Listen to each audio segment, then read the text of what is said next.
जो आवाज करेंगे मैं क्लास से बाहर निकाल दूंगा और दोबारा नहीं लूंगा कभी भी लेक्चर में। तो आप अगर कुछ सीखना है तो प्लीज साइलेंस रखो, ठीक है।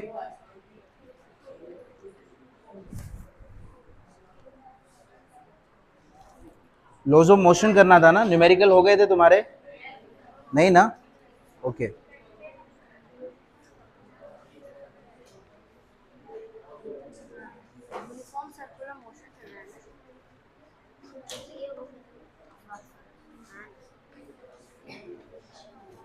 सर्कुलर मोशन कहाँ था? यस यस, ये हो गया था। ओके आप में से कोई बताएंगे यूनिफॉर्म सर्कुलर मोशन क्या होता है?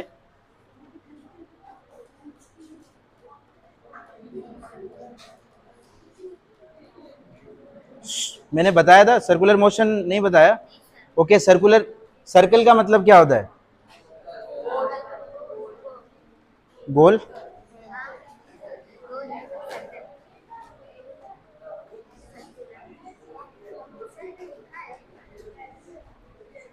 when an object is revolved in a circular path with uniform velocity, आया समझ में? जब कोई ऑब्जेक्ट सर्कुलर पाथ में घूमती है विद यूनिफॉर्म वेलोसिटी, उसको हम बोलते हैं यूनिफॉर्म सर्कुलर मोशन। आया समझ में? क्लियर है आपको? ओके अब इसमें हम फैन का एग्जांपल ले सकते हैं। इसका ये एक ही स्पीड में घूम रहा है। जब इसको स्टार्ट किया था तो क्या हुआ था? पहले स्लो, फिर धीरे धीरे फास्ट हुआ। आया समझ में? तो जब ये एक ही स्पीड में घूम रहा है तो उस केस में इसकी जो वेलोसिटी रहेगी वो क्या रहेगी? सेम रहेगी। आया समझ में? अभी देखो इसकी स्पीड कम ज्यादा नहीं हो रही है, एक जैसा घूम रहा है, ये एक जैसा घूम रहा है। देखो उसकी स्पीड कम है वो पीछे वाले की, लेकिन वो एक ही स्पीड में घूम रहा है। आया समझ में? इसकी और उसकी वेलोसिटी में डिफरेंस है, बट अगर सिर्फ एक ही फैन की बात करेंगे इसकी, तो इसकी जो वेलोसिटी है वो एक जैसी है, इसीलिए वो एक स्पीड में घूम रहा है। आया समझ में? तो अभी इसको डिफाइन कैसे करेंगे? व्हेन एन ऑब्जेक्ट, अब ये ऑब्जेक्ट है एक, है ना ये object, when an object is revolve in a circular path, is revolve in a circular path with uniform velocity. आया समझ में? उसको हम क्या बोलेंगे? Uniform circular motion. आया समझ में?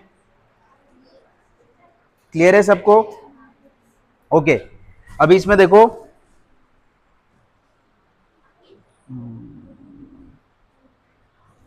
सर्कुलर मोशन ले लेते हैं।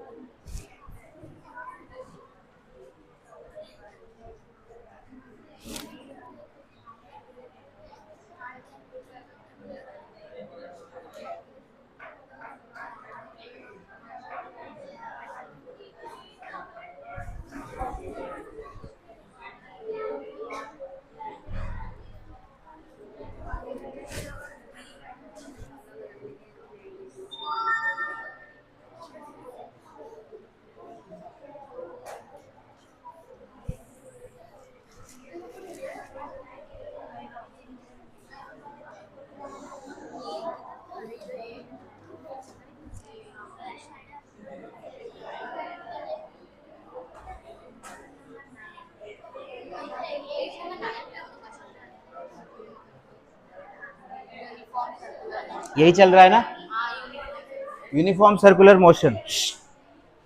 आवाज मत करो। ओके सो समझ आ गया आपको? और एग्जांपल्स ले सकते हैं, जैसे कि क्लॉक का जो कांटा रहता है, ठीक है, वो भी ऐसे घूमता है एक ही स्पीड में, या बढ़ जाती है स्पीड? आपके घर पे जो क्लॉक है, इनके घर पे जो क्लॉक है, उसमें स्पीड में डिफरेंस है क्या? सेकेंड का कांटा, आवर्स का कांटा अलग अलग घूमता है ना, लेकिन सबका स्पीड एक ही है। मतलब सेकेंड, अगर आपके घर में जो सेकेंड का कांटा है और इनके घर में जो सेकेंड का कांटा है वो ऑलमोस्ट सिमिलर घूमेगा, मतलब सबका सिमिलर घूमेगा। वरना पता चला स्कूल का टाइमिंग 9, मतलब 7 बजे, एक आ रहा है 9 बजे, एक आ रहे हैं 7 बजे। आया समझ में? तो बेसिकली जो ये हम क्लॉक की बात कर रहे हैं, आया समझ में? तो वो यूनिफॉर्म सर्कुलर मोशन क्रिएट करता है उस केस में। आया समझ में? सो डेफिनेशन क्या लिखेंगे? इसका डेफिनेशन क्या लिखेंगे? When an object is revolve with uniform, क्या लिखेंगे, एन ऑब्जेक्ट इज रिवॉल्व, क्या लिखेंगे, रिवॉल्व। रिवॉल्व का मतलब क्या क्या होता है,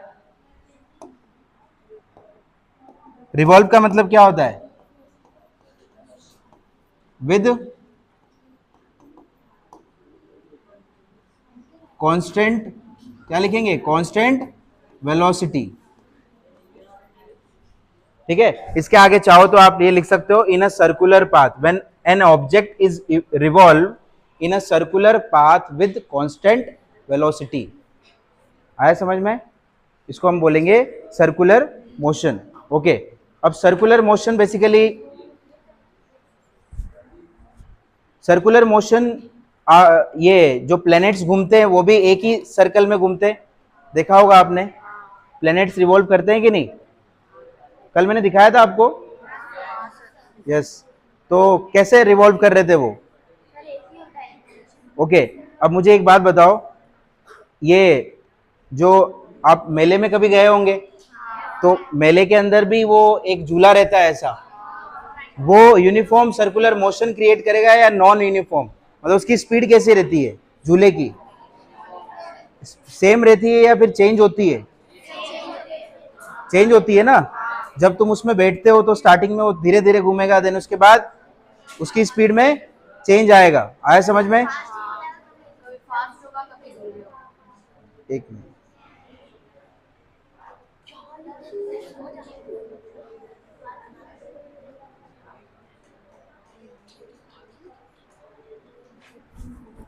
वन सेकेंड, ये देखो, ये सर्कुलर मोशन है, दिखाई दिया, क्या है ये,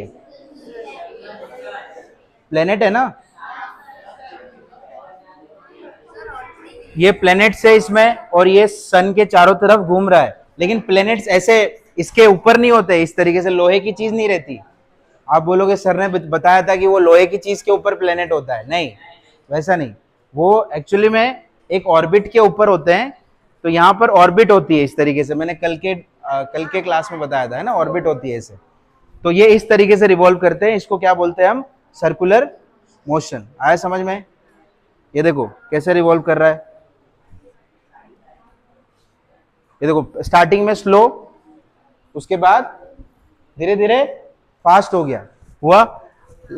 देखो यहाँ पर दो कंडीशन मैंने आपको बताया है कि अगर सर्कुलर मोशन में अगर कोई ऑब्जेक्ट घूम रही है और अगर उसकी स्पीड डिफरेंट है तो उसको नॉन यूनिफॉर्म सर्कुलर मोशन बोलेंगे। आया समझ में, स्पीड डिफरेंट है तो, और अगर स्पीड सेम रहेगी, एक ही स्पीड में घूम रहा है ऐसे, तो उसको बोलेंगे यूनिफॉर्म सर्कुलर मोशन। सबको क्लियर है, ओके चलो नेक्स्ट।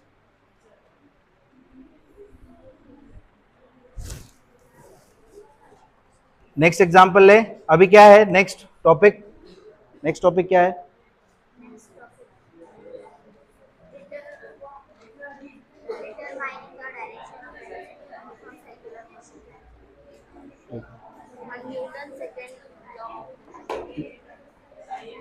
ओके इसमें बैलेंस एंड अनबैलेंस्ड इसके बाद है क्या, ओके न्यूमेरिकल, उससे पहले न्यूमेरिकल्स है ना, हाँ यस न्यूमेरिकल बाकी है, ग्राफ भी बाकी था हमारा। ओके हाँ, ये आपको समझ में आ गया, यूनिफॉर्म सर्कुलर मोशन डेफिनेशन सिर्फ एग्जाम में आएगी, ठीक है, और उसका एक फॉर्मूला होता है। यूनिफॉर्म सर्कुलर मोशन का फॉर्मूला क्या होता है, पीछे बातें मत करो, क्या फॉर्मूला लिखेंगे, देखो क्या चल रहा है। अब इसमें देखो यहां पर एक फॉर्मूला लिखा हुआ है आपके बुक में, speed, speed is equals to क्या लिखा हुआ है, speed is equals to distance upon time. अब मैं बताता हूं डिस्टेंस क्या होता है। अभी देखो अगर कोई ऑब्जेक्ट सर्कल में घूम रही है इस तरीके से, आया समझ में, इस तरीके से सर्कल में वो रिवॉल्व कर रहा है अगर कोई ऑब्जेक्ट, तो इसका मतलब उसका डिस्टेंस क्या होगा, उसका डिस्टेंस क्या होगा, इसको क्या बोलते हैं, अरे क्या बोलते हैं इसको, सर्कमफ्रेंस, सर्कमफ्रेंस बोलते हैं ना, यस सर्कमफ्रेंस बोल सकते हैं। तो बेसिकली ये जो है this is the area of the circle, ये पूरा एरिया है सर्कल का, है ना। उसको कैसे लिखते हैं अपन, 2 पाई आर, 2 पाई आर ही लिखते हैं ना ये, ओके। डिवाइडेड बाय क्या हो जाएगा, टी। तो फॉर्मूला आ गया 2 पाई आर अपॉन टी। तो ये जो वैल्यू है ये पूरी, उसकी वैल्यू क्या होगी, 2 पाई आर।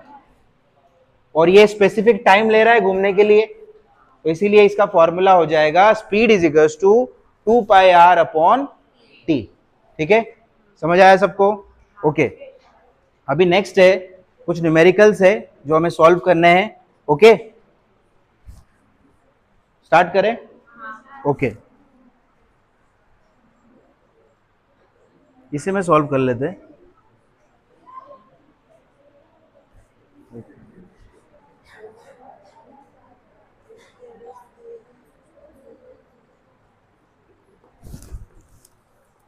देखो ये फर्स्ट न्यूमेरिकल क्या लिखा है, पढ़ो।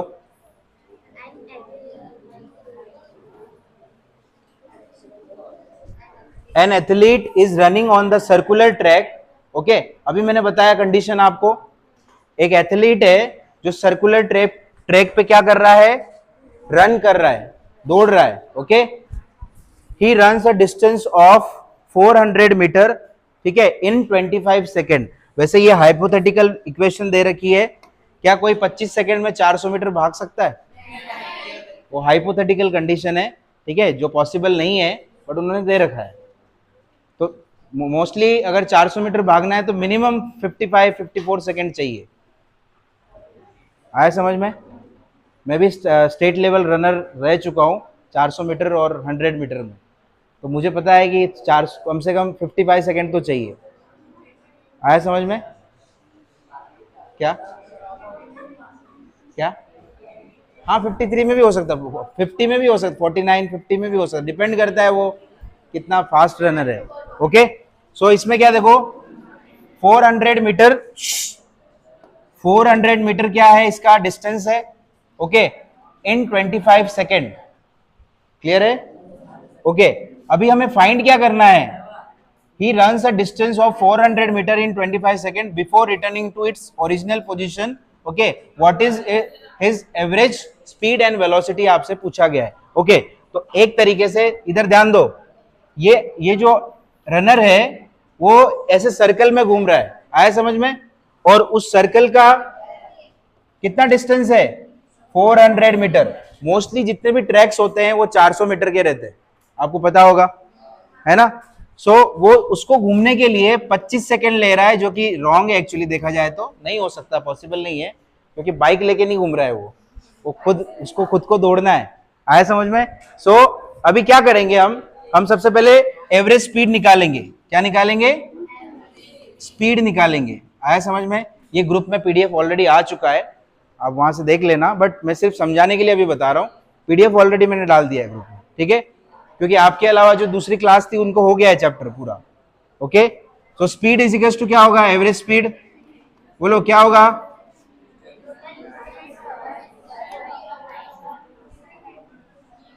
मैं एवी लिख रहा हूं, समझ जाना, एवरेज स्पीड, ठीक है। हाँ, तो क्या होगा, टोटल डिस्टेंस, पीछे बात मत करो, total distance upon time, okay. तो टोटल डिस्टेंस कितना है, 400 मीटर, डिवाइडेड बाय टाइम कितना है, 25 सेकेंड। इसको 5 से डिवाइड करेंगे तो कितना आएगा, ये 8 आएगा, ये 5 आएगा। सो 80 डिवाइडेड बाय 5 कितना होगा, कितना होगा, ये आएगा 16, ठीक है, कट करके देख लेना, ये 16। तो यहां आंसर क्या आ रहा है, 16 मीटर पर सेकेंड। अब क्यों मीटर पर सेकेंड लिखा, बिकॉज वेलोसिटी और स्पीड का ऐसा यूनिट क्या होता है, मीटर पर सेकेंड। किसी को डाउट है इसमें कैसे सॉल्व किया। टोटल डिस्टेंस कितना है, 400, 400, और टाइम कितना है, 25 सेकेंड। क्लियर है सबको, ओके। नेक्स्ट, एवरेज वेलोसिटी, आपको एवरेज वेलोसिटी निकालनी है। तो जब भी वेलोसिटी निकालनी होती है, तो हम क्या करते हैं, हम डिस्प्लेसमेंट अपॉन टाइम टेकन करते हैं कि नहीं। तो अब एक बात बताओ, जब वो घूम के आएगा तो इनिशियल पॉइंट मान लो यहां पर है, दिस इज इनिशियल पॉइंट। जब ट्रैक पे रनिंग होती है तो कहीं से तो शुरुआत होती है ना, ओके। सो एक जगह से शुरुआत होगी और उसी जगह पे एंड होगा, ठीक है, क्योंकि आपका टाइमिंग चेक करने के लिए रहेंगे कोई ना कोई वहां पे। तो यहां इनिशियल पॉइंट भी ए है और ये जब घूम के आएगा तो फाइनल पॉइंट भी क्या रहेगा, ए रहेगा। आया समझ में? इनिशियल एंड फाइनल पॉइंट दोनों सेम रहेगा, तो डिस्टेंस कितना डिस्प्लेसमेंट कितना हुआ, the difference between the initial point and the final point will be 0। आया समझ में? तो कितना आएगा डिस्प्लेसमेंट, 0। देखो लिया है 0, ओके। अभी टाइम कितना लेंगे, उसको भी टाइम 25 सेकेंड लग रहा है, तो हम क्या करेंगे 0 डिवाइडेड बाय 25 करेंगे। यहां पे कितना आएगा, 0। किसी को डाउट है इसमें? पक्का क्लियर है? Okay, next example number 2। Example number 2 देखो, okay. An aeroplane taxis on the runway for 30 second, मतलब वो रनवे पे रन कर रहा है उड़ान भरने से पहले कितने second, 30 second, okay. With an acceleration of 3.2 meter पर सेकेंड स्क्वायर। एक्सेलरेशन का ऐसा यूनिट मीटर पर सेकेंड स्क्वायर कैसे आया, बता सकते हैं कोई? नहीं मालूम कैसे आया? देखो एक्सेलरेशन का फॉर्मूला क्या होता है, वेलोसिटी अपॉन टाइम लिख सकते हैं, ओके। वेलोसिटी क्या होती है, डिस्प्लेसमेंट अपॉन टाइम। सो इस वेलोसिटी की जगह क्या रख सकता हूं, displacement upon time divided by time. समझ में आया? क्योंकि ये v की जगह मैंने ये रखा है, सो ये t नीचे आएगा तो क्या हो जाएगा, d upon T square. So form ये क्या आएगा, मीटर डिवाइडेड बाय सेकेंड का स्क्वायर। तो ये जो आपको ऐसा यूनिट आया वो ऐसा आया, मीटर डिवाइडेड बाय सेकेंड का स्क्वायर। दिख रहा है आपको उधर, ये देखो ये रहा। आया समझ में? ओके।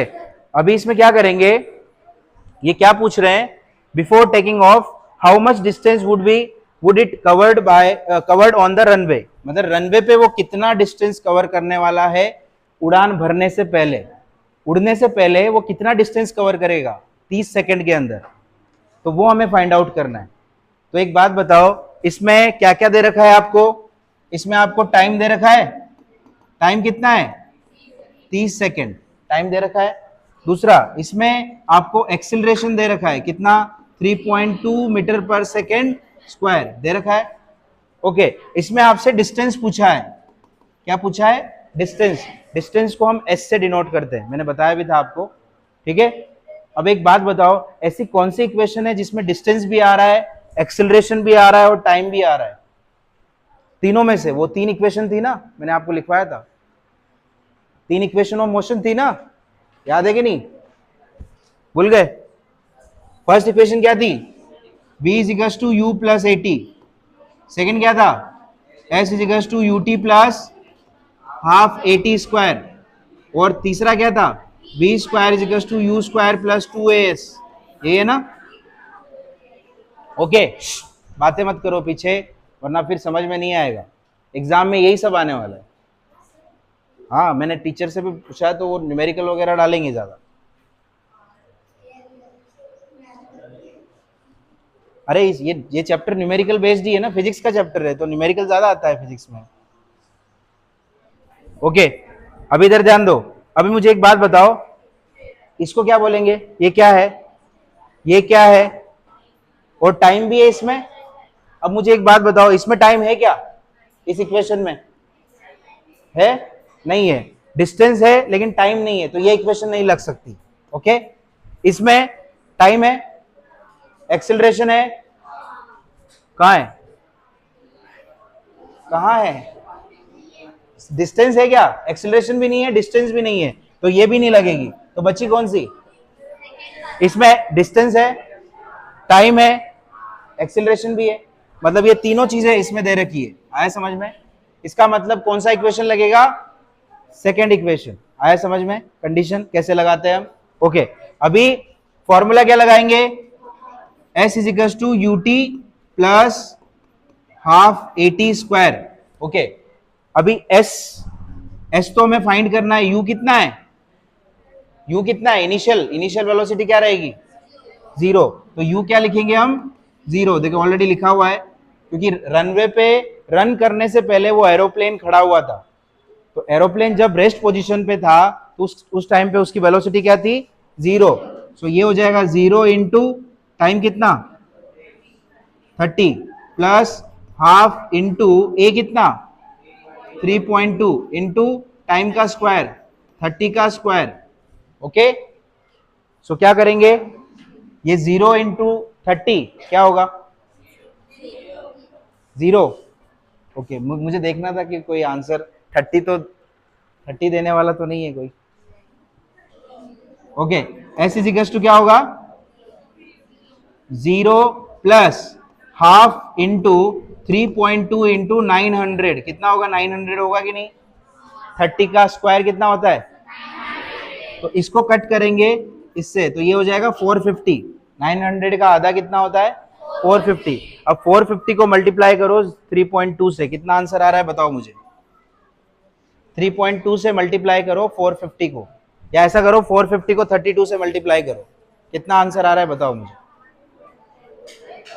32 से।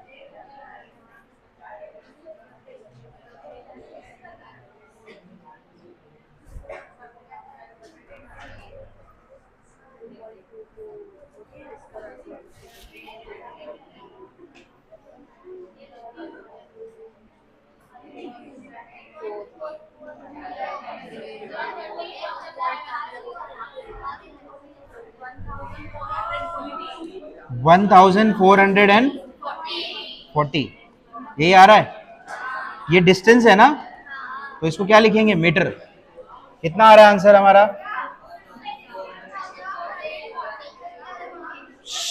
पीछे आ गया, दिखाओ, निकाला, सॉल्व किया,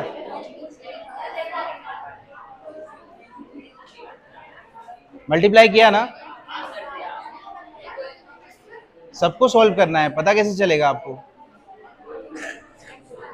ओके,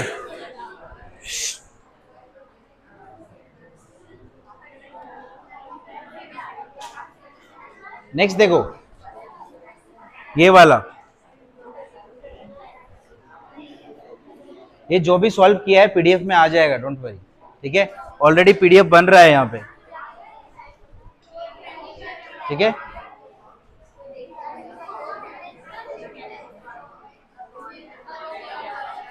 ओके, अभी देखो क्या,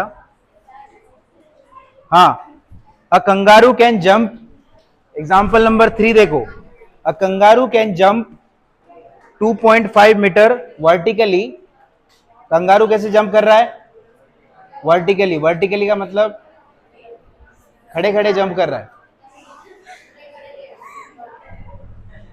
अरे ओके, वर्टिकली का मतलब होता है वो हवा में ऐसे जंप करेगा ऊपर की तरफ। खड़े खड़े कैसे जंप होता है, खड़े खड़े जंप होता है, अभी मैं खड़ा हुआ हूं, नहीं, वर्टिकली जंप कर रहा है मतलब हवा में 2.5 मीटर, सुनो 2.5 मीटर वो हवा में जंप कर रहा है, ठीक है, तो हाइट कितनी लेंगे 2.5 मीटर, ठीक है। ओके, यहां क्या पूछा है, what must be the initial velocity of the kangaroo, initial velocity आपसे पूछा गया है। ओके, सो यहां पर मुझे एक बात बताओ, एक्सिलरेशन, इसमें से कोई बता सकते हैं कैसे सॉल्व किया ये, आप में से कोई, ये आता है आपको, पूरी क्लास में से किसी को आता है ये सॉल्व करना, फिर मैं सॉल्व करके दिखाऊंगा, हाँ, नहीं, मैं जैसे ही आपकी तरफ देखता हूं नीचे देखने लगते हो, ऐसा इधर आता है, अरे तुम्हारे यहाँ पे स्टूडेंट्स का क्या प्रॉब्लम है, सर इसको आता है, सर इसने मारा, सर इसने किया, ये क्या प्रॉब्लम है, मुझे समझ नहीं आ रहा है, ये बीमारी है, इधर वायरस फैला है कुछ, हाँ, गर्ल्स में भी सेम सीन है, बॉयज में भी वही, अरे सर इसको आता है, सर इसने मारा मेरे को,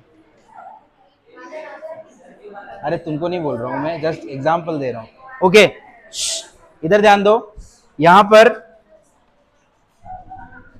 ये क्या लिखा हुआ है, 2.5 मीटर, मतलब वो वर्टिकल उसका हाइट कितना होगा 2.5 मीटर, लेकिन वो ऊपर की तरफ जंप कर रहा है, इसका मतलब एक्सिलरेशन ड्यू टू ग्रेविटी, मतलब उसके अगेंस्ट वर्क कर रहा है, अगेंस्ट ही है ना, ग्रेविटी नीचे लगता है और वो ऊपर जंप कर रहा है। तो जो ए की वैल्यू आएगी वो क्या आएगी, ए इज इक्वल टू, हम जी लिख सकते हैं, लेकिन ए की वैल्यू नेगेटिव में आएगी, किसमें आएगी, नेगेटिव में। तो ए को क्या लिखेंगे, ए को लिखेंगे हम 9.8 मीटर पर सेकेंड स्क्वायर, और यहाँ ए इज इक्वल टू जी है, याद रखना। अब ये वैल्यू कैसे आया, ये याद रखना, ये ग्रेविटी का वैल्यू है, किसका वैल्यू है, ग्रेविटी का वैल्यू होता है 9.8 मीटर पर सेकेंड स्क्वायर, आप लिख के रख सकते हो चाहो तो, small g, a is equal to g, इसको बोलते हैं एक्सिलरेशन ड्यू टू ग्रेविटी। क्या बोलते हैं इसको, acceleration due to gravity.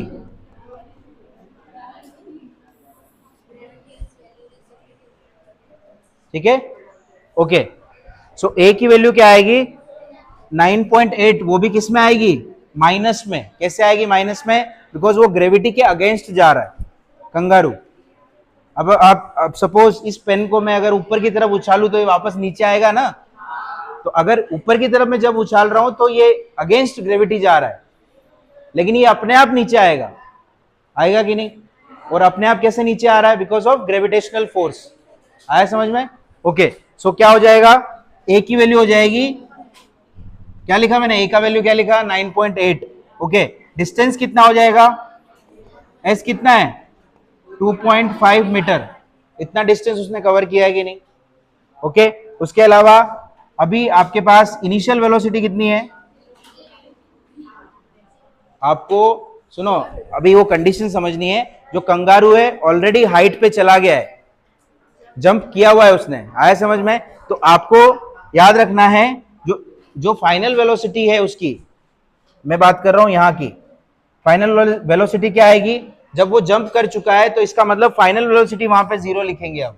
Initial velocity jump करने के बाद वापस नीचे आने वाला है कि नहीं, तो यहां ये u है और ये क्या है, ये v है ना, तो इसको 0 लिखेंगे, यहां पर ऑलरेडी वो जंप कर चुका है तो v 0 हो जाएगा, और हमें u फाइंड करना है। देखो वही पूछा है ना, what must be the initial velocity, अगर इनिशियल वेलोसिटी ही पूछा है तो वो 0 कैसे हो सकता है, समझ पा रहे हो, मतलब फाइनल वेलोसिटी इस केस में क्या होगा, 0 होगा, ओके।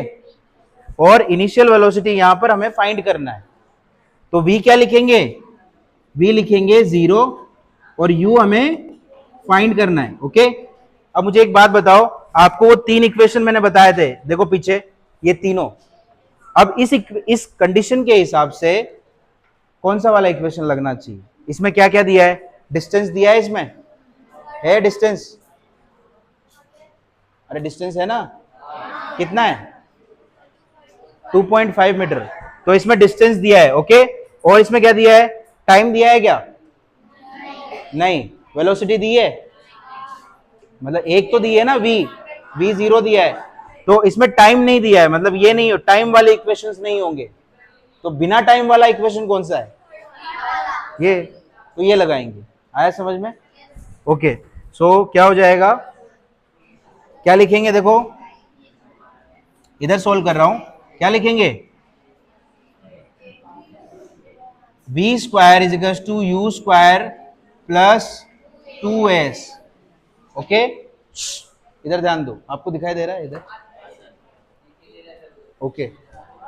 सो क्या हो जाएगा, v स्क्वायर क्या आएगा, 0 का स्क्वायर, मैंने ऑलरेडी बोला है v क्या है 0, u क्या है, u हमें फाइंड करना है, प्लस 2 इंटू ए कितना है, अभी बोला था मैंने माइनस 9.8, बुक से आंसर देख के नहीं देना है, मैंने जो कंडीशन बताया प्लीज उसको याद रखो, मैंने ए को माइनस 9.8 लिया है अभी, ये देखो ये रहा, क्यों लिया है माइनस 9.8, क्योंकि ग्रेविटी के अगेंस्ट जा रहा है वो, ठीक है, ओके। एस क्या है, डिस्टेंस कितना है 2.5, ओके। करें सॉल्व इसको इधर ले आएंगे, तो ये क्या हो जाएगा, u स्क्वायर, वो भी माइनस में, माइनस कैसे होगा, जब ये यहाँ पे प्लस है तो इधर आके माइनस हो जाता है, क्लियर, इज इक्वल टू क्या हो जाएगा, अब इसको 2.2 को 9.8 से मल्टीप्लाई करेंगे तो कितना आएगा 19.6, ये माइनस में आएगा इनटू 2.5, ये 19.6 हो रहा है, वो भी माइनस में। क्यों माइनस में है? क्योंकि इसके आगे माइनस लगा हुआ है। ओके, इसको सॉल्व करो। 19.6 मल्टीप्लाई विद 2.5 कितना आ रहा है वो बताओ मुझे।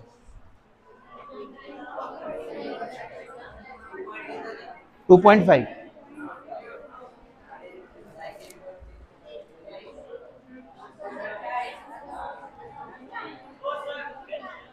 हाँ, 19.6 मल्टीप्लाई विद 2.5 क्या हुआ? क्या हो गया? बोलो बोलो, समझ नहीं आया। हाँ 49 आया। मैं वापस बता दूंगा। ये कितना आया? 49 माइनस देखो 49 आया, माइनस का साइन है और इधर भी माइनस का साइन है। ओके, तो माइनस से क्या हो जाएगा? माइनस कट हो जाएगा, इधर ये दोनों कट हो जाएंगे ना। सो यूज, अब देखो क्या बचा, U square is equal to 49, square को इधर भेजोगे तो क्या हो जाएगा? u is equal to √49। अब √49 कितना होता है? पीछे बॉयज नहीं ध्यान है, क्या बोला मैंने अभी? इधर क्या बताया? पीछे तीनों से पूछ रहा हूं, क्या बताया मैंने अभी? खड़े होके आंसर दो, बोलो क्या क्या बोला मैंने? ओके, कैसे आया ये इक्वेशन? कैसे मैंने कैसे सॉल्व किया? ये इसके आगे क्या किया बताओ? हाँ, नहीं समझा? तुम्हारा ध्यान किधर था पता है तुमको? तुम उधर देख रहे थे, तुम तीनों बातें कर रहे हो आपस में।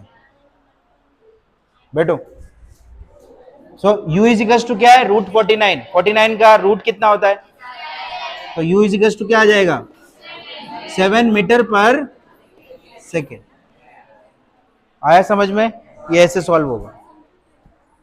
अभी इसमें से किसी को स्टेप समझ में नहीं आया है तो बोलो। किसी को कोई भी डाउट है तो पूछो, कोई भी स्टेप समझ में नहीं आया है कि सर ये कैसे सॉल्व? हाँ, सेकेंड स्टेप ये यहां तक क्लियर हुआ?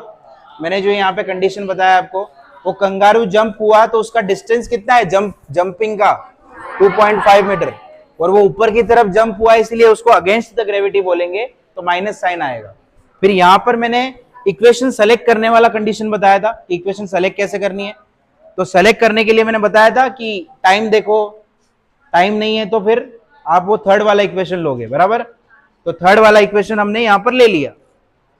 कैसे सेलेक्ट किया पता चला? इसमें टाइम नहीं है, तो इसमें भी टाइम नहीं है, तो हमने ये वाला इक्वेशन सेलेक्ट किया। ओके, अब इसमें देखो, इसमें डिस्टेंस है, एक्सेलरेशन है और वेलोसिटी है। v को कितना लिया हमने? इनिशियल वेलोसिटी को हमने, इनिशियल नहीं, फाइनल वेलोसिटी को हमने 0 लिया और इनिशियल को फाइंड करना है यहाँ पे, क्योंकि आपसे क्लियरली पूछा है कि उसकी इनिशियल वेलोसिटी कितनी होगी। ओके, सो इसका मतलब यहां पर क्या करेंगे? v को 0 ले लेंगे, तो 0 का square is equal to u का स्क्वायर प्लस 2 इंटू a की वैल्यू कितनी है? -9.8 इंटू 2.5। फिर मैंने क्या किया, अब जब इसको u स्क्वायर को इधर भेजा तो क्या हो जाएगा? ये माइनस हो जाएगा, बराबर? इधर प्लस है तो ओके, तो minus u square is equal to -19.6 into 2.5। तो ये इसको मल्टीप्लाई करने पे आया 19.6। कैसे आया? इसको मल्टीप्लाई करने पे, तो इसको इससे मल्टीप्लाई किया, तो देखो इन दोनों को मल्टीप्लाई करते 19.6 आ गया, फिर 19.6 को 2.5 से मल्टीप्लाई किया तो हमारा आंसर आया 49, और माइनस साइन ऑलरेडी था यहाँ पर, तो ये हो गया -49, और इधर भी माइनस साइन था तो माइनस से माइनस कट हो गया। उसके बाद u square is equal to 49 हो गया, स्क्वायर को इधर भेजा तो रूट हो गया √49, and u is equal to, जब √49 निकाला तो हमारा आंसर क्या आ गया? 7 मीटर पर सेकेंड। आया समझ में? क्लियर है सबको? ओके, नेक्स्ट एग्जाम्पल नंबर 4 क्या लिखा हुआ है? A motor boat starts from a rest and move with a uniform acceleration. Uniform acceleration है, okay. If it is attend the velocity of 15 metre पर सेकेंड, मतलब आपको वेलोसिटी दे रखी है, okay, but it starts from rest. इसने कहां से स्टार्ट किया? रेस्ट से शुरू किया. तो यू क्या हो जाएगा? यू रेस्ट है तो 0, तो रेस्ट वाली कंडीशन में यू क्या होता है? और जब याद रखना, अगर रेस्ट नहीं लिखा हुआ है और जंप या रनिंग लिखी हुई है तो समझ जाना कि वो ऑलरेडी वो मूवेबल कंडीशन में है. समझ पा रहे हो? तो उसका मतलब वहां पे u 0 नहीं होगा. इसीलिए देखो कंगारू यहां पर जंप कर रहा था, ये रेस्ट से जंप किया है. डायरेक्टली जंप वाली कंडीशन बताइए आपको, डायरेक्टली जंप वाली कंडीशन बताया, इसीलिए u यहां पर 0 नहीं हुआ. समझ पा रहे हो? लेकिन ये स्टार्ट कहां से हुआ? मोटर बोट खड़ी हुई थी, रेस्ट में थी, तो u की वैल्यू क्या आ जाएगी? 0. अभी हमें v की वैल्यू क्या है हमारे पास? 15 मीटर पर सेकेंड, बराबर, ओके. इसके आगे देखो, इन 5 सेकेंड, तो टाइम कितना लिखेंगे? 5 सेकेंड. तो टाइम क्या आ जाएगा? 5 second, okay. Calculate the acceleration and the distance travelled by in that time. Acceleration आपको फाइंड करना है और डिस्टेंस फाइंड करना है, ओके. आप में से कौन बताएगा कैसे सॉल्व करेंगे इसको? कैसे कैसे सॉल्व करेंगे बताओ?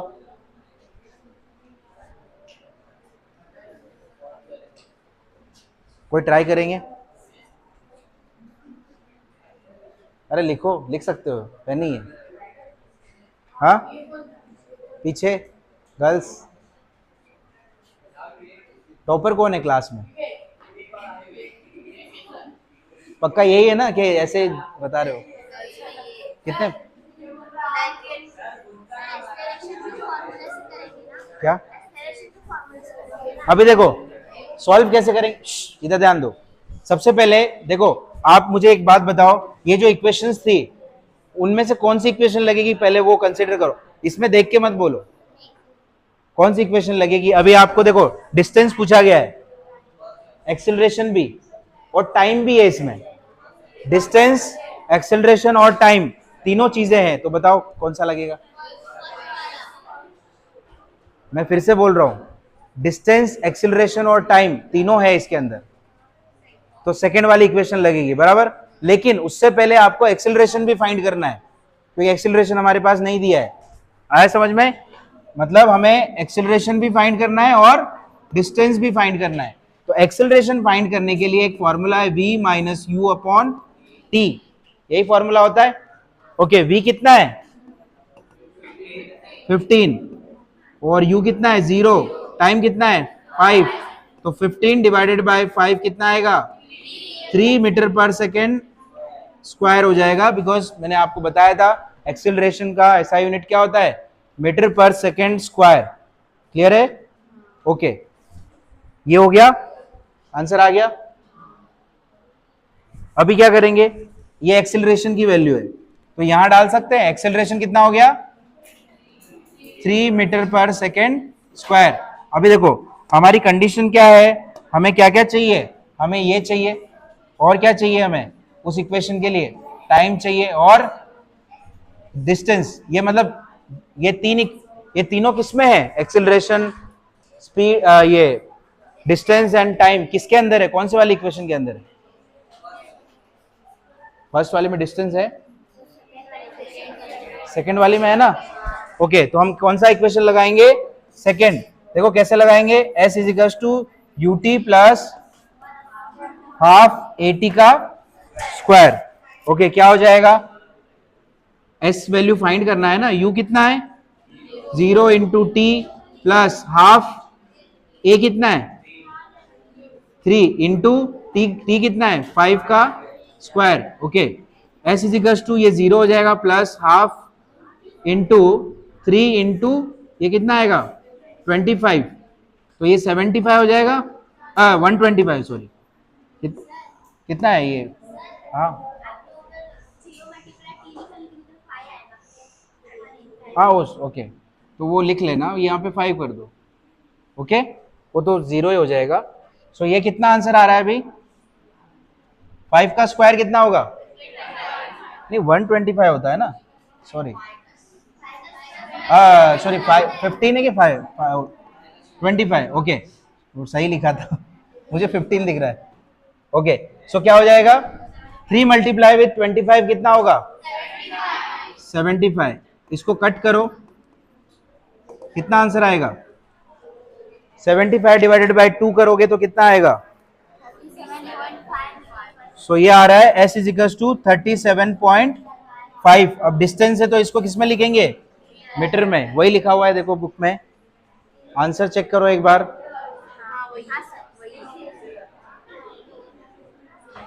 अभी कोई समझा सकते हैं आप में से ये वाला कैसे किया? कोई ट्राई करेंगे? पीछे गर्ल्स में भी कोई नहीं है? बॉयज मैंने क्या बताया समझा सकते हो? ये वाला इसमें डर लगता है, डर निकालने के लिए बुला रहा हूं तुमको। है कोई ट्राई करोगे? पीछे आप, पीछे गर्ल्स नहीं, लिखना कुछ नहीं है, समझाना है बस। मैंने जो बताया समझाना नहीं आता। ओके मुझे तो बताओगे कि क्या क्या किया मैंने यहां? क्या किया फर्स्ट स्टेप में? ये स्टेप नंबर 1 है, ओके, जिसमें मैंने एक्सेलरेशन निकाला। स्टेप नंबर 2 में मैंने क्या किया? मैंने डिस्टेंस निकाला। ठीक है, तो ये अलग से सॉल्व करना है स्टेप नंबर 1 में, स्टेप नंबर 2 में ये सॉल्व करना है। लेकिन सबको समझ में तो आ गया? पक्का? ओके हाँ,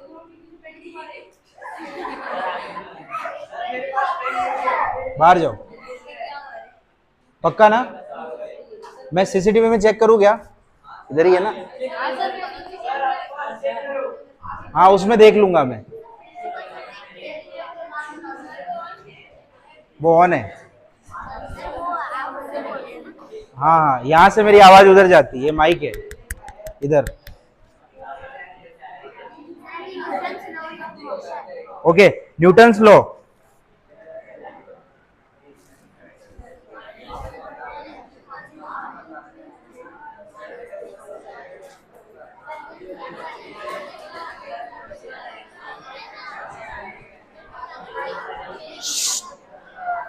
देखो न्यूटन्स लॉ ऑफ मोशन में सबसे पहले पीछे, न्यूटन्स लॉ ऑफ मोशन में फर्स्ट लॉ क्या है?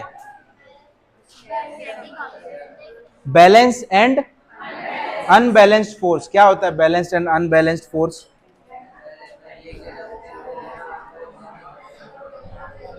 कोई बता सकते हैं?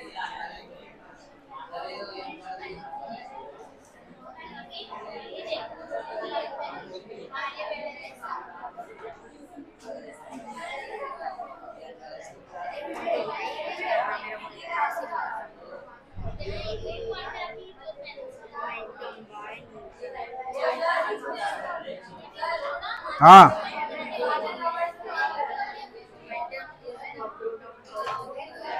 हाँ बोलो।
इधर ध्यान दो।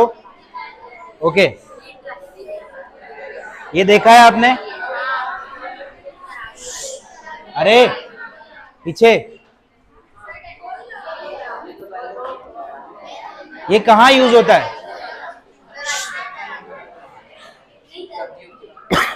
कहाँ यूज होता है?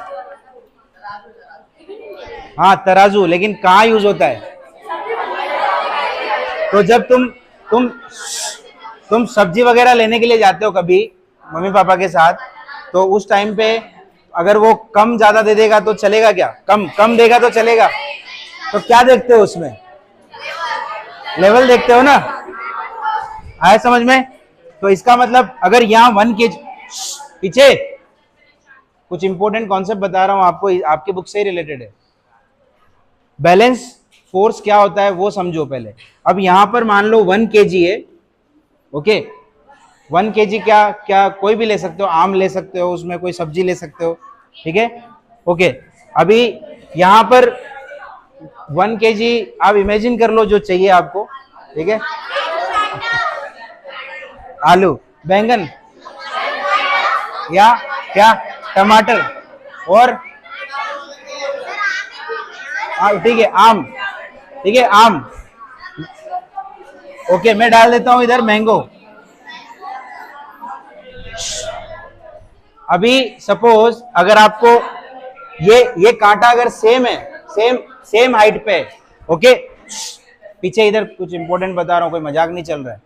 यहां अगर ये सेम हाइट पे आ गया तो उस केस में क्या होगा? दोनों तरफ 1 kg होगा, इधर भी 1 kg मैंगो, ओके, और इधर भी। तो अगर उस केस में दोनों तरफ अगर मासेस सेम है तो उसको क्या बोलेंगे? Balance force. अब मैं आपको इसका मीनिंग बताता हूं। व्हेन 2 इक्वल फोर्सेस आर क्या? Balance with each other. आया समझ में? अभी आपके बुक में क्या लिखा हुआ है? बैलेंस फोर्स क्या होगा? When 2 equal forces are applied, ठीक है, ठीक है, and it balance with each other. आया समझ में? जैसे मान लो मैंने इसका एग्जांपल दे दिया यहां पर देखो, जितना यहां नीचे की तरफ जितना फोर्स लग रहा है, 1 kg फोर्स नीचे लग रहा है, ठीक है, इसमें क्या लग रहा है? ये इसको इस तरफ खींचेगा, इस तरफ, तो 1 kg फोर्स इसमें ऊपर की तरफ लगेगा, तो ये एक दूसरे को क्या करेंगे? बैलेंस करेंगे। आया समझ में? मतलब यहां क्या लिख सकते हो?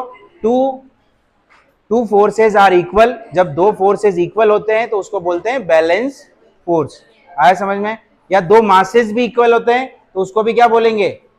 Balance force. आया समझ में? एक एग्जांपल और लेता हूं टग ऑफ वॉर का। जैसे कि जब आप टग ऑफ वॉर सुना है आपने? ओके, टग ऑफ वॉर में क्या होता है? रस्सी जब खींचते हैं तो उसमें क्या होता है? अभी मान लो अभी कभी हुआ है आपके रस्सी वाला कोई कंपटीशन हुआ है? टग ऑफ वॉर हुआ है? नहीं हुआ, ओके। मैंने लास्ट टाइम भी एग्जांपल लिया था, अगर बॉयज और गर्ल्स का टग ऑफ वॉर हुआ तो फिर अभी कोई जो भी जीता, फॉर एग्जांपल जैसे, ओके आप ही, हाँ बॉयज ही जीते, चलो ये जीत गए फॉर एग्जांपल, नहीं चलो एक बार के लिए मान लो ये जीत गए, ओके ओके, ठीक है। टग ऑफ वॉर हुआ जिसमें दो टीम है, टीम ए और टीम बी, ठीक है। इधर क्या है? इधर टीम ए है और इधर टीम बी, ओके। अरे तुमको भी नहीं, मैं मेंशन नहीं कर रहा हूं अभी, ओके। सो यहां फोर्स लग रहा है कितना? 300 न्यूटन। यहां फोर्स कितना लग रहा है? और यहां पे जो फोर्स है वो भी 300 न्यूटन है, तो क्या होगा? तो उस केस में कोई जीतेगा? नहीं। आपका झगड़ा नहीं होना चाहिए, इसलिए एग्जांपल 300 का बताया, ठीक है। सो यहां पर इस कंडीशन में when the two forces are equal, यहां पर ये क्या कंडीशन आ गई? When two forces are equal with each other then it is known as balance force. आया समझ में?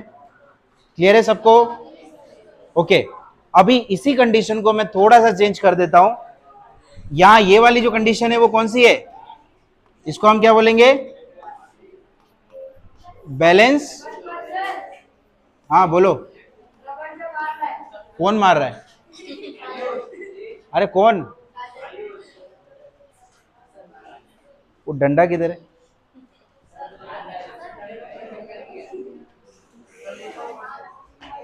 कौन मार रहा है रबड़ से? आ जाओ, खातिरदारी करो। मैं मारता नहीं हूं, पर क्लास से बाहर निकाल दूंगा, ध्यान रखना। क्या? कौन मार रहा है बताओ मुझे, मैं क्लास से बाहर निकाल देता हूँ। When two forces, two TWO, when two forces are equal with each other, TWO। Okay, अभी ये बैलेंस फोर्स हो गया। सेकेंड, अनबैलेंस्ड फोर्स में क्या होगा? जो टीम बी है वो 300 न्यूटन है और टीम ए 400 न्यूटन है, ठीक है? तो कौन जीतेगी? टीम ए जीतेगी। ओके, समझ आया? तो इसमें क्या लिखेंगे? Two unequal forces, when two unequal forces are, क्या लिखेंगे उसमें? क्या लिखा था फर्स्ट वाले में? हाँ ऐसे लिख सकते हैं, when two forces are unequal, ऐसे लिखो, when two forces are unequal. जब ये अनइक्वल रहेंगे मतलब इसमें ये फोर्स ज्यादा है एज कंपेयर टू इस फोर्स के, तो उसको बोलेंगे अनबैलेंस्ड फोर्स।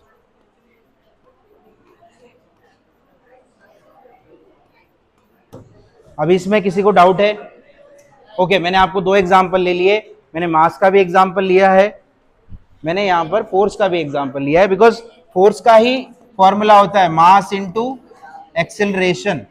तो अगर मास में भी अगर इक्वल हो रहा है, इक्वल मासेस हो रहे हैं दोनों तरफ, तो वो बैलेंस फोर्स है। आया समझ में? और जब अनइक्वल मासेस हो रहे हैं तो उसको क्या बोलेंगे? Unbalanced force. Clear? Okay, next example क्या ले सकते हैं? और क्या है? Second law of motion. सबको क्लियर है ये topic? Okay, second law of motion क्या है बता सकते हो आप में से? सेकेंड लॉ ऑफ मोशन क्या है? ओके, मोमेंटम क्या होता है? आप में से बता सकते हैं मोमेंटम क्या होता है?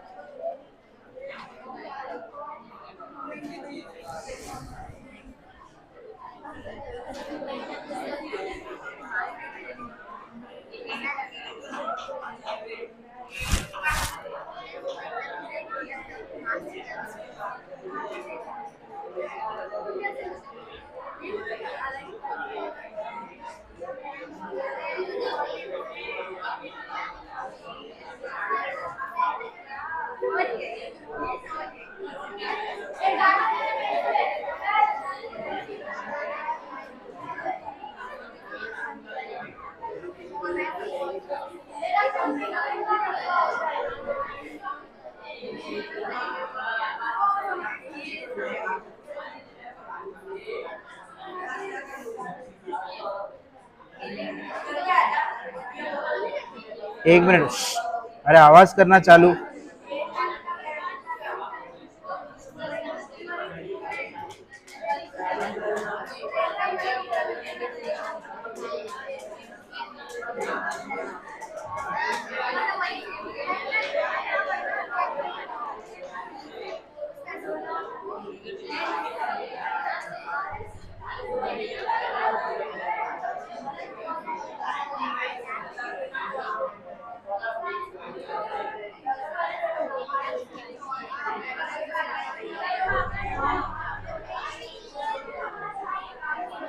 ओके, इधर देखो,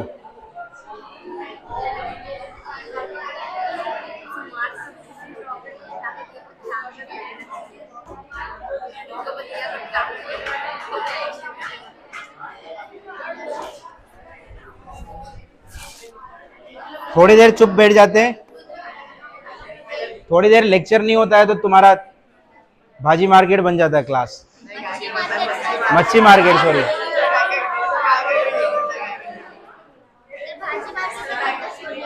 ओके,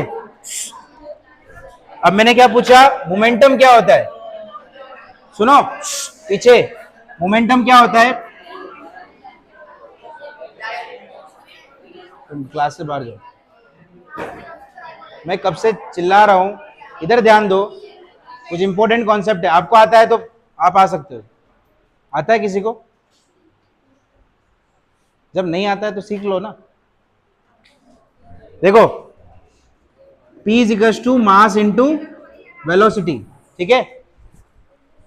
P, यहाँ P प्रेशर नहीं है, P यहाँ पर मोमेंटम है। P किससे डिनोट करते हैं? P को मोमेंटम से। ओके, सो P क्या हो जाएगा? Mass into velocity. ओके, अभी फॉर एग्जांपल यहाँ पर हमारे पास एक, सपोज एक ले सकते हैं, मेटल बॉल ले सकते हैं। ओके, इस तरफ से भी एग्जांपल लेते हैं। अभी मान लो ये मास m1 है और ये मास m2 है। ओके, अगर ये आपस में टकराएंगे सपोज, तो क्या होगा? ये आपस में टकराएंगे तो क्या होगा? जैसे मान लो एक एग्जांपल ले सकते हैं, हाँ, तो उस केस में कोलिजन होगा, उसको क्या बोलते हैं? कोलिजन। ओके, सो बेसिकली यहां पर हम कोलिजन के बारे में ही पढ़ने वाले हैं। ये वाला जो टॉपिक है, इसके बाद जो आएगा, इसके बाद भी है कंजर्वेशन ऑफ मास। उससे पहले आप ये मोमेंटम समझ लो कि क्या होता है। ओके, सो बेसिकली इसमें फॉर्मूला क्या हो जाएगा? Rate of change in momentum का फॉर्मूला क्या लिखा हुआ है? Rate of change in momentum क्या होगा? देखो, मास इनटू, हाँ, तो डायरेक्ट आप ऐसे भी लिख सकते हो, mv माइनस mu, क्योंकि मैंने आपको बोला था मोमेंटम क्या होता है। ठीक है, सो इसको ऐसा भी लिख सकते हैं, डिवाइडेड बाय t। ओके, अब यहां पर अगर ध्यान से देखोगे तो इसको ऐसे लिख सकते हैं हम, क्या? P2 minus P1 divided by t। अब ये जो P2 है उसको हमने क्या लिया है? m into v. This is the final, ये फाइनल ले लो, इसको ऐसा करो, final momentum minus initial momentum. तो फाइनल मोमेंटम क्या है? Mass into final velocity, minus initial momentum क्या है? Mass into initial velocity. Okay, ये लिख सकते हो, ये लिखना चाहो तो लिख लो। और देखो, इसको जब एक्सपांड करोगे तो क्या आएगा? या सपोज इसको ऐसे लिखेंगे तो क्या आएगा? मास कॉमन आ जाएगा, तो क्या हो जाएगा? Mass into v minus u upon t. तो ये किसका फॉर्मूला है? ये एक्सिलरेशन का फॉर्मूला है। तो क्या आ जाएगा? Mass into acceleration is equal to क्या हो जाएगा? Rate of change in momentum, in momentum. ठीक है, इसको हम फोर्स भी लिख सकते हैं। तो फोर्स का फाइनल फॉर्मूला क्या होगा? F is equal to mass into acceleration. ये लिखना चाहो तो लिख लो आप, आपके बुक में भी लिखा हुआ है वैसे तो। ठीक है,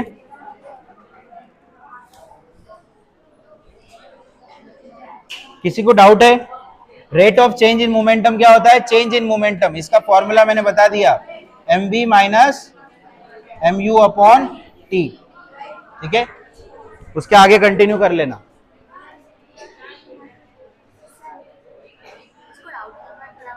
क्या डाउट है? ओके, इधर ध्यान दो। अभी मैंने आपको जस्ट बताया कि मोमेंटम क्या होता है? मास इनटू वेलोसिटी, यही होता है। ओके, अब मैंने यहां पे क्या लिखा? Rate of change in momentum. Rate of change in momentum का मतलब है initial final momentum minus initial momentum, यही होता है। ये क्या है? ये फाइनल मोमेंटम है। चेंज इन मोमेंटम क्या होगा? चेंज कब आता है? मतलब चेंज कब आता है? फाइनल माइनस इनिशियल करेंगे तभी चेंज लिखेंगे उसको। तो ये मैंने यहां पर फॉर्मूला भी लिखा है, P final minus P initial. ये P फाइनल है और ये P इनिशियल है। तो पी का मतलब क्या है? मोमेंटम। तो उसको हम लिखेंगे change in momentum divided by time. और फिर इसको जब मैंने लिखा तो इसको ऐसे लिख सकते हैं ना, मास को कॉमन ले लिया, ये देखो इधर, और v minus u upon t हो गया।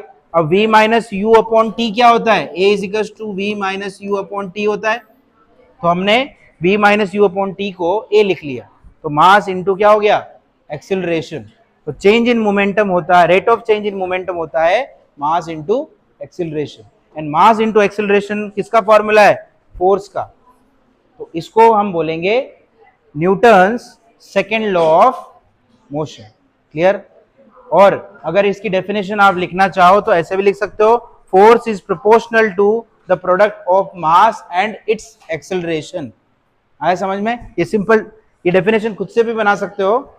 F is equal to the product of mass and its acceleration. ठीक है? क्लियर है?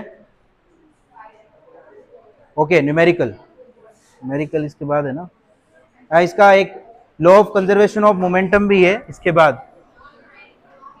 टाइम क्या हो रहा है?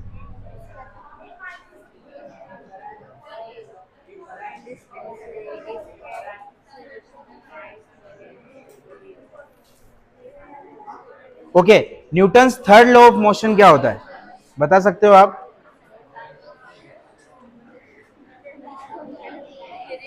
Newton's third law of motion.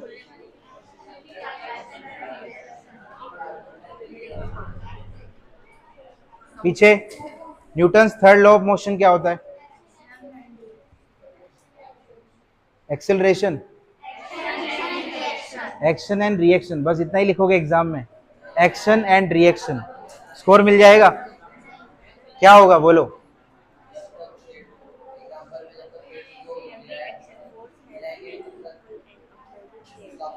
अगर मैं मान लो उस दीवार पे एक बॉल खींच के ऐसे मारता हूं तो क्या होगा? टेनिस बॉल अगर मैं सपोज दीवार पे मारता हूं तो क्या होगा? वापस आएगी? नहीं आएगी? अरे टेनिस बॉल आती है ना, उसको दीवार पे ऐसे मारूंगा तो क्या होगा? रिवर्स आएगा। ओके, सो उसमें क्या हुआ? क्या फिजिक्स लगा? मतलब मैंने यहां से थ्रो किया और दीवार पे टकरा के वो वापस रिटर्न आ रही है। आया समझ में? सो मैंने एक्शन किया, दीवार ने रिएक्शन किया। आया समझ में?